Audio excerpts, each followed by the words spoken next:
Voilà, bonjour à chacun. Comme je vous l'ai promis lors de la dernière Sainte Seine, enfin celle que j'ai dirigée, je voulais vous parler de 3 textes qui rentrent un petit peu dans ce que nous avions déjà dit concernant l'amour du Seigneur. L'intensité des sentiments du Seigneur Jésus tels qu'il les a exprimés vis-à-vis de ses disciples. Et mon sous-titre, si je peux me permettre cette expression, « Après des mots doux, des gestes forts ».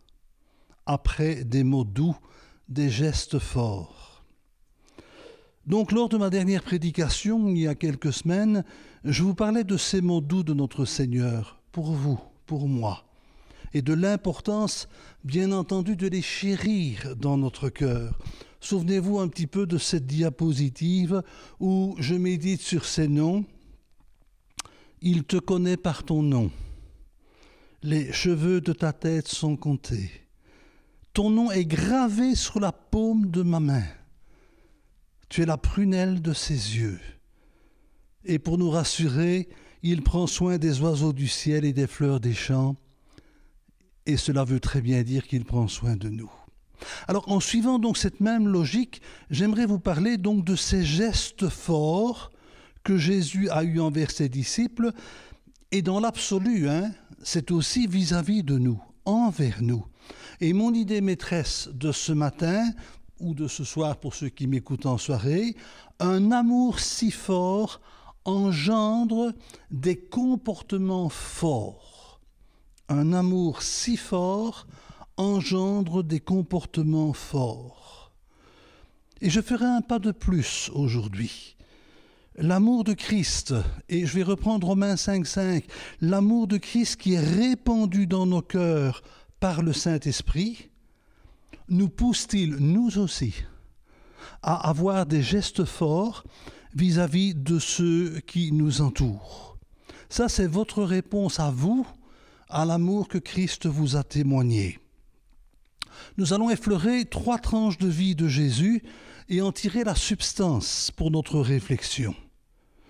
Alors, le premier sous-titre, dans mon développement, le premier titre alors sera « L'amour pour l'autre engendre l'humilité », ce que moi j'appelle la juste place. Alors, vous connaissez bien ce texte. Je pense que c'est un texte superbe. On en parle souvent dans notre Église et on le vit parfois de manière réelle dans d'autres communautés. C'est lorsque Jésus lave les pieds de ses disciples. J'ai pris la seconde 1910, c'est celle avec laquelle je me sens à l'aise. Avant la fête de Pâques, donc c'est dans Jean 13, 1, 5, là vous avez le texte devant vous.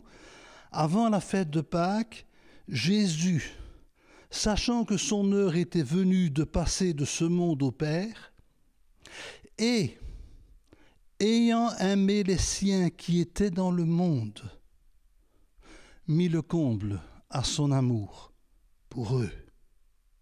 Pendant le souper, donc, Jésus, ce sont des extraits, pendant le souper, Jésus se leva de table, ôta ses vêtements et prit un linge, dont il se ceignit. Ensuite, il versa de l'eau dans un bassin et il se mit à laver les pieds des disciples et à les essuyer avec le linge dont il était ceint. Comme je le disais, quel beau texte. Il y a vraiment 2 expressions qui m'ont marqué et que j'aimerais analyser avec vous. C'est celle, bien entendu, que vous avez tous ressenti.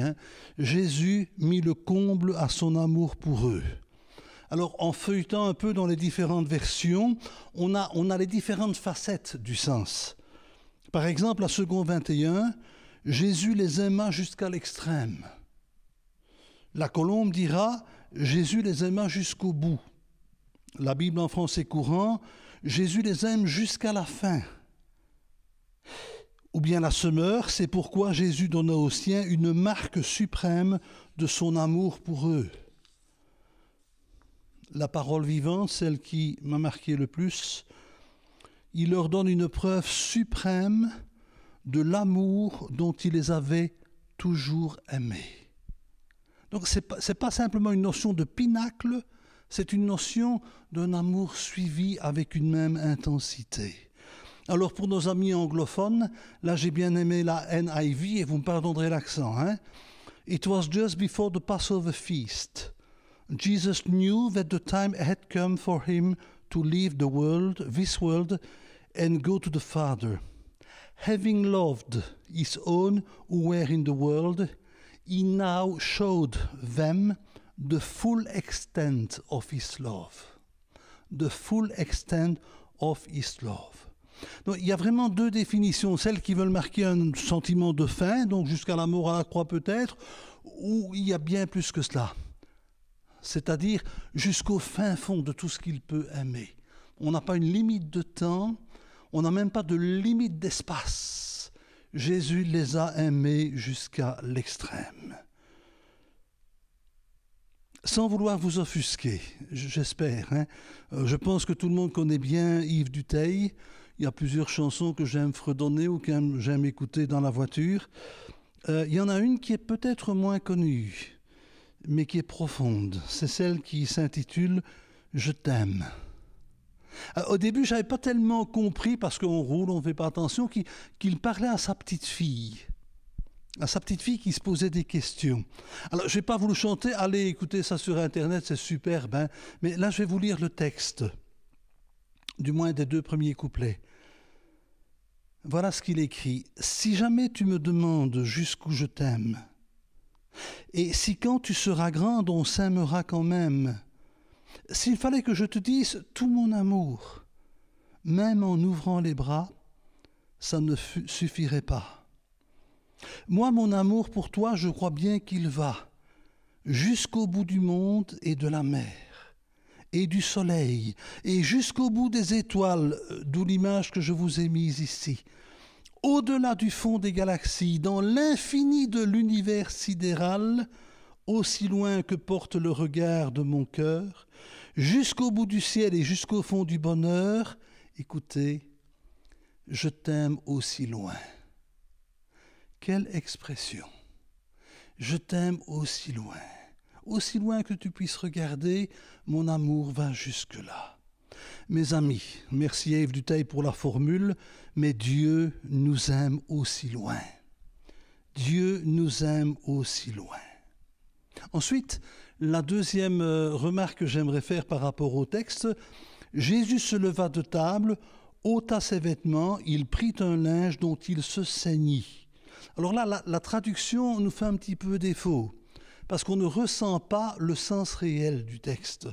En réalité, ce que Jésus a fait, c'est prendre ce qu'on a appelé le tablier de l'esclave.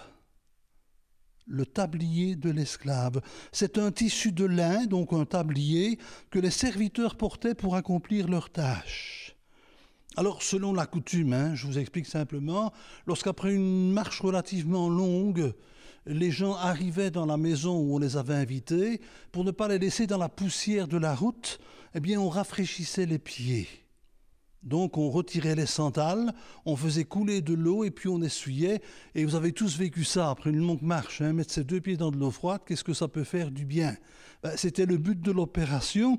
Et ici, comme c'est quand même une réunion un petit peu secrète, si vous me permettez, c'est la dernière scène qui se met en place, il n'y a pas de serviteur. Et Jésus a loué, on va dire, l'appartement sans avoir le personnel. Mais c'est lui qui va jouer le rôle.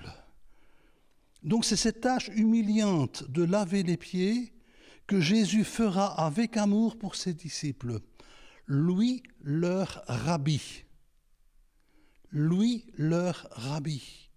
Le maître se ceint du tablier de l'esclave pour rafraîchir les pieds de ses disciples. Alors, quelle application, puisque nous parlons de mettre en pratique l'amour que Dieu nous demande d'avoir, quelle application pratique? Je l'ai à partir d'un texte que Pierre a écrit. Bien des années plus tard, ce même Pierre qui avait rouscaillé, qui a dit « Non, pas moi, Seigneur, s'il te plaît, de grâce », il va s'en souvenir de ce texte. Et dans 1 Pierre 5, verset 5, il écrit « Quant à vous, les jeunes, soumettez-vous aux responsables de l'Église. » Et vous tous, dans vos relations mutuelles, revêtez-vous du tablier d'esclave, je veux dire de l'humilité, Alors, c'est la version parole vivante qui va reprendre le texte grec et nous donner le sens. Revêtez-vous du tablier d'esclave, je veux dire de l'humilité, soyez prêts à vous servir les uns les autres, car l'Écriture déclare, et je pense que certains le vivent parfois, Dieu s'oppose aux orgueilleux, mais il accorde sa grâce aux humbles. Pierre a compris la leçon. Pierre écrit pour les autres serviteurs de Dieu, il parle des anciens, moins anciens comme vous, etc. Et puis il parle un peu plus à l'Église dans son entièreté, et dans cette entièreté, et vous tous, montrez cette forme d'humilité que Jésus nous a démontrée. Manifestement, mes amis, l'amour pour l'autre engendre l'humilité. Alors, c'est quoi l'humilité ? Là aussi, je voulais indiquer sur le slide, c'est reconnaître sa juste place à un moment donné dans une circonstance spécifique. Ça n'a rien à voir avec la fausse humilité, où on a toujours tendance de voir quelqu'un comme « Non, ne me félicitez pas, s'il vous plaît. » Non, si j'ai bien prêché, dites-moi que j'ai bien prêché. Enfin, pas aujourd'hui, il faut garder un petit peu mon col un peu tranquille. Mais je veux dire simplement, c'est trouver sa juste place. Si je vous ai béni, merci Seigneur. Merci Jacques pour le temps que tu as mis pour te préparer. Merci Gérald. Merci Étienne. Merci Jonathan. Merci Joshua. Et tous ceux qui apportent la parole et qui se préparent ont droit à ces félicitations. Mais on ne s'en targue pas, on ne s'en vante pas, on prend simplement le merci qui, quelque part, nous est dû. Donc, je redéfinis l'humilité. C'est reconnaître sa juste place à un moment donné, dans une circonstance spécifique. Il y a des moments où nous taisons notre popularité, il y a des moments où elle va servir pour d'autres choses et pour aider d'autres. Voilà, ça c'était juste un petit aparté qui ne sont même pas dans mes feuilles, c'est pas grave. L'amour pour l'autre, deuxième grand titre. L'amour pour l'autre engendre la communion fraternelle. Et c'est un point que j'aimerais un petit peu travailler ce matin. Le texte, nous l'avons déjà lu lorsque nous avons parlé de la Sainte Seine il y a 15 jours, 3 semaines, je ne sais plus. Il leur dit, donc Luc 22, 15-20, il leur dit « J'ai désiré vivement manger cette Pâque avec vous avant de souffrir. Car je vous le dis, je ne la mangerai plus jusqu'à ce qu'elle soit accomplie dans le royaume de Dieu. » Et ayant pris une coupe et rendu grâce, il dit « Prenez cette coupe et distribuez-la entre vous. Car je vous le dis, je ne boirai plus désormais du fruit de la vigne jusqu'à ce que le royaume de Dieu soit venu. » Ensuite, il prit du pain, et après avoir rendu grâce, il le rompit et le leur donna, en disant « Ceci est mon corps qui est donné pour vous. Faites ceci en mémoire de moi. » Il prit de même la coupe après le souper et la leur donna en disant, cette phrase est importante, « Cette coupe est la nouvelle alliance en mon sang qui est répandue pour vous. » Qui est répandue pour vous. Alors pour l'avoir déjà entendu, mais je le répète tellement c'est beau, j'ai désiré vivement manger cette Pâque avec vous, nous dit Second. Vous avez la parole de vie qui dit j'ai beaucoup désiré. Vous avez la Bible en français courant, combien j'ai désiré. J'aime bien cette traduction. Ou alors la Darby, j'ai fort désiré. À chaque fois, il y a donc un mot qui montre que c'est plus qu'avoir envie de. Et là, comme assez souvent, c'est Chouraki qui va nous donner le sens réel et il va reprendre la construction sémitique. Donc on ne parle pas comme ça en français, mais on voit ce qu'il veut dire. Il leur dit, j'ai désiré de désir manger avec vous ce Pessa avant de souffrir. Quelle force, quelle intensité dans cette expression d'amour pour ses disciples. Et le tout est ponctué par la raison d'être de cette déclaration d'amour, avant de souffrir pour vous. Avant de souffrir pour vous. Mes amis, Jésus sait où il va et pourquoi il y va. mon sang qui est répandu pour vous, pour toi, pour moi. Le geste symbolique qu'il nous laisse, après avoir pris le tablier de l'esclave, maintenant il prend le pain, il prend la coupe qui deviendront le symbole de la Sainte Seine, et il dira « en mémoire de moi ». Et Jésus te dit aussi par cela « je t'aime aussi loin ». Alors, quelle application à nouveau pourrais-je en tirer ?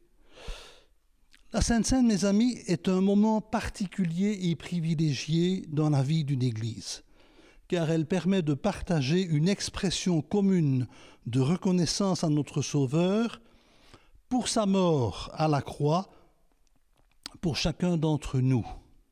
Et l'Église primitive concevait ce vivre ensemble fraternel par 4 approches que nous avons dans Actes 2, 42. Il persévérait dans l'enseignement des apôtres. Gérald en a parlé il n'y a pas tellement longtemps. Dans la communion fraternelle, je vous en parle aujourd'hui. Et dans la fraction du pain. Et dans les prières, je vous rappelle les réunions de prière qui ont repris, même si c'est toujours par système vidéo.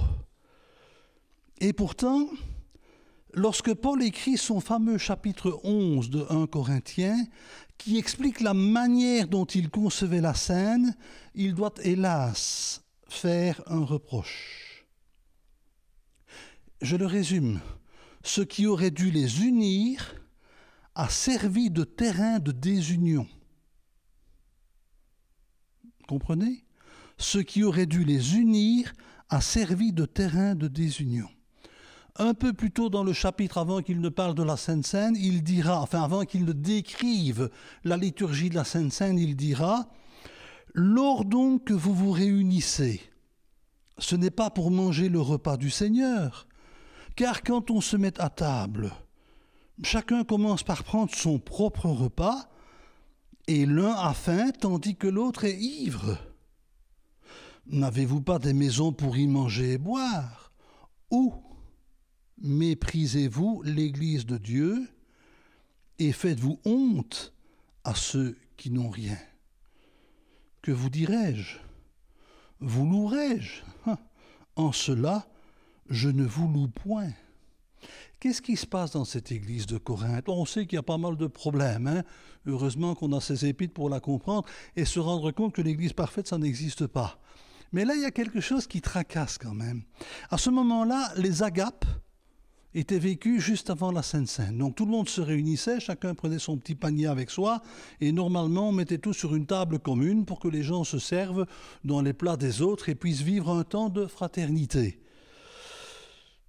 Hélas, il y avait des riches et il y avait des pauvres. Et au lieu de tout mettre sur la table centrale et permettre peut-être aux pauvres de manger de la nourriture qu'ils ne connaissaient pas, je ne parle même pas de caviar ou de homard, mais de la nourriture qu'ils ne connaissaient pas, et les riches se mettaient dans un coin, et c'est un peu ce que vous voyez sur l'image là maintenant, là ou là. Et ils commençaient à déballer leurs trucs, et entre eux, ils commençaient donc à manger plus qu'à satiété. Et comme je l'ai mis ici, j'ai bien aimé ma phrase. Donc, certains forçaient même sur l'amphore. Enfin, je veux dire la bouteille. Et ils étaient ivres avant de prendre la Sainte Seine. Donc, au lieu de partager, c'est le texte que vous avez, hélas, au lieu de partager les victuailles, les mieux lotis se mettaient à part pour manger plus que de raison, alors que les pauvres ne profitaient que de l'odeur et de leur quignon de pain. Et Paul dit, mais ça va pas, quoi. Elle est où, la communion fraternelle? Si vraiment nous avons tous été sauvés par un même sang, tous remplis par le même Saint-Esprit, tous blottis dans les bras d'un même Sauveur, pourquoi est-ce que maintenant, certains vont d'un côté et d'autres sont obligés d'aller de l'autre jusqu'au moment où enfin on se rassemble pour la Sainte Seine? Et dit, ça ne va pas. Alors, j'ai pensé, je suis les nouvelles comme vous, bien entendu, d'ailleurs, depuis que je suis né, moi j'aime bien les nouvelles, tout ce qui est politique, tout ce qui est sociologique, etc., je suis, et je suis un peu perturbé ces derniers temps. Clive vous en a parlé, Gérald aussi, j'y apporte ma petite touche. Dans le contexte actuel de certaines revendications sociologiques, je suis heureux, je vous le dis, je suis heureux d'avoir dans notre église de Tubize un mélange de cultures, d'ethnies, de pays ou de continents qui sont représentés. Nous prenons le saint repas d'un commun accord et nous ne voyons pas, à mon sens, peut-être y a-t-il une ou l'autre personne que je n'aurais pas repérée, mais nous ne voyons pas dans l'autre quelqu'un qui nous soit inférieur, même s'il est différent. Alors là, je vais vous donner une phrase que j'ai écrite, peut-être l'ai-je lu quelque part, je ne sais pas, mais je tiens vraiment à vous partager mon cœur sur le sujet. La différence, telle que Dieu la conçoit, ne sépare jamais, mais permet de se compléter ou de se supplémenter. Vous voyez ce que je veux dire ? Je ne suis pas de ceux qui vont dire on est tous les mêmes. Mais non, Dieu nous a créés différents. On n'est donc pas tous les mêmes. Et on ne veut pas avoir une peau qui devienne, on veut dire, un brun intermédiaire pour tout le monde. Merci au Seigneur pour les noirs ébènes et pour les blancs aspirine. C'est le cœur, c'est le sang rouge qui coule au-dedans de nous, qui fait que nous sommes un. Mais nous avons des cultures, des manières d'être, de penser, et merci Seigneur pour cette différence qui me permet d'étudier d'autres manières de te prier, de te louer, de te concevoir, Seigneur. Alors, un petit mot de Matthieu 26, 27 qui m'a touché. C'est toujours dans le cadre de la Sainte Seine. Jésus prit ensuite une coupe et après avoir rendu grâce, il la leur donna en disant « Buvez-en tous ». Car ceci est mon sang, le sang de l'alliance qui est répandu pour plusieurs, pour la rémission des péchés. Et mes amis, tous veut dire tous. D'accord ? Alors, nous arrivons vers la fin quand même. L'amour pour l'autre engendre la compassion. Ah, ce texte, qu'est-ce que je l'aime ! Qu'est-ce que je l'aime ! En sortant de la synagogue, vous l'avez également sur le PowerPoint, en sortant de la synagogue, ils se rendirent avec Jacques et Jean à la maison de Simon et d'André. La belle-mère de Simon était couchée, ayant la fièvre. Et aussitôt, on parla d'elle à Jésus. Alors, je me suis posé la question, est-ce que c'est pour lui dire, Seigneur, écoute, le repas n'est pas prêt parce que la cuisinière est tombée malade ?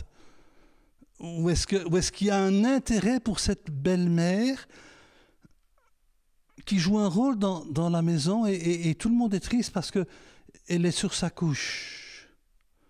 Oh, je pense que la réponse, on l'a dans la manière dont Jésus va interagir. Alors, que nous dit le texte ? S'étant approché, il y a ma femme qui vérifie mon texte, là, je le vois juste devant moi, là. S'étant approché, il la fit lever en lui prenant la main, et à l'instant la fièvre la quitta, puis elle les servit. Alors, c'est en continuant à jouer avec les mots sentiments et gestes que je suis tombé sur ce texte. C'est le verbe prendre aussi, J'ai dû penser à ce texte que j'aime vraiment. Je n'ai pas pu connaître ma belle-maman. Marguerite a perdu sa maman à l'âge de... Toi, tu avais 7 ans. Donc, je n'ai jamais rencontré Elisabeth. C'est ça, Bon, mais à côté de ça, j'ai eu 4 tantes qui en valaient bien une, Mais je veux dire que j'aurais tant aimé serrer dans mes bras ma vraie belle-maman. Donc, je ne suis pas de ceux qui veulent qu'elle meure, vous savez. Hélas, la mienne était déjà près du Seigneur quand j'ai rencontré Marguerite. Mais on a pu voir comment Dieu a pris soin de la situation. Donc, j'ai eu 4 ans de remplacement, mais ce n'est pas la même chose, disais-je. Alors, revenons à notre texte. Pardon, excusez-moi, je m'égare un peu. Les mots intérêt, souci, gentillesse, compassion ne sont même pas mentionnés dans le texte. Mais la phrase « s'étant approché » indique l'amour que Jésus va manifester à cette dame qui est la belle-mère de son futur disciple, de son futur apôtre. S'étant approché, il la fit lever en lui prenant la main, « Dis tout pour moi ». Alors, le terme grec ici, je le prends, excusez-moi, c'est pas pour faire l'intelligent, hein, mais kratéo, traduit par prendre en français, implique avoir le pouvoir, être puissant. Ce qui révèle par la conséquence, ce qui se révèle par la conséquence, parlons français, et à l'instant, la fièvre la quitta. Oui, mes amis, Jésus œuvre encore aujourd'hui. Il tend encore la main aujourd'hui. Il redresse encore les gens aujourd'hui par la puissance qu'il a donnée au Saint-Esprit dans le cadre de l'Église. En application, comment est-ce que je vais vivre ce texte? Mais premièrement, en aimant ma belle-maman. Hein? Ça, c'est pour tous ceux qui auraient des problèmes. Donc, priez pour elle, bien entendu. Mais soyons un peu plus sages maintenant. Devant la vie misérable d'un homme, Pierre et Jean ont réagi de la même manière. On connaît tous l'histoire du paralytique à la belle porte. Mais Pierre lui dit, et là je prends la parole vivante parce qu'elle est explicite, mais Pierre lui dit, je n'ai ni argent ni or, mais je possède autre chose, et je te l'offre. Au nom de Jésus-Christ de Nazareth, lève-toi et marche. En même temps, il le prit par la main droite et l'aida à se lever. Je n'ai plus le temps de développer l'ensemble de la pensée, mais je vous pose la question. Avec honnêteté, je me la pose. Quand avons-nous parlé de quelqu'un à Jésus dernièrement pour qu'il puisse lui tendre la main? Je sais qu'avec le confinement, c'est compliqué, mais ces petits doigts vont vite sur les mails. Quand avez-vous parlé de quelqu'un ou écrit à quelqu'un de Jésus dernièrement pour qu'il puisse lui tendre la main? La belle-mère de Simon était couchée, ayant la fièvre, et aussitôt on parla d'elle à Jésus. Je clôture. En titre, vous avez sur la dia « Jésus te dit je t'aime aussi loin ». Ça, c'est l'idée maîtresse. Mais de cela découle, l'amour intense de Jésus pousse à l'action. Jésus aime et il prend. Il prend le linge et lave. Et là, nous étudions le sens de l'humilité réfléchie. Jésus prend le pain et le vin et meurt pour toi et pour moi. Et la manière de fêter cela se trouve dans les mots « respect mutuel ». Et finalement, Jésus prend la main et guérit, une compassion témoignée. Que Dieu vous bénisse encore ce dimanche. Je vais prier. Seigneur, nous avons notre rôle à jouer dans l'Église dans laquelle tu nous as placés, dans les familles dans lesquelles tu nous as placés, dans le lieu de travail où tu as permis qu'on trouve un emploi, et même avec nos amis qui n'auraient pas de travail quand nous partageons notre foi.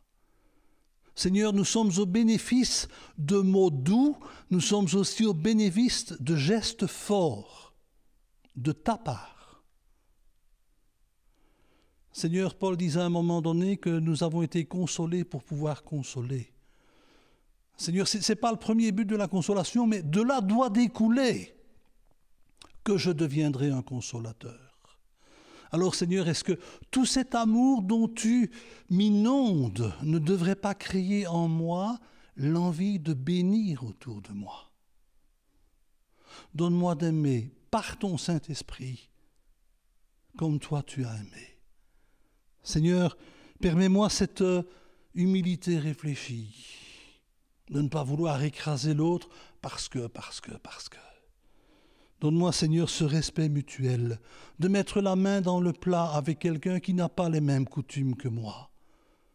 Seigneur, permets que je puisse, quand je vois la souffrance, dire « Mais est-ce que je peux prier pour toi ?» Sans imposer, Seigneur, une foi qui soit écrasante. Juste un témoignage. Sans toi, je sais, nous ne pouvons rien faire. Mais quelque part, sans nous, Seigneur, je ne veux pas dire que tu ne peux rien faire, mais on est quand même l'élément intermédiaire qui, dans bien des cas, te permet d'interagir avec ceux qui cherchent après toi. Bénis maintenant, Seigneur, le temps de Sainte Seine que nous aurons et réjouis nos cœurs, Seigneur. Réjouis nos cœurs parce que tu nous aimes aussi loin. Amen.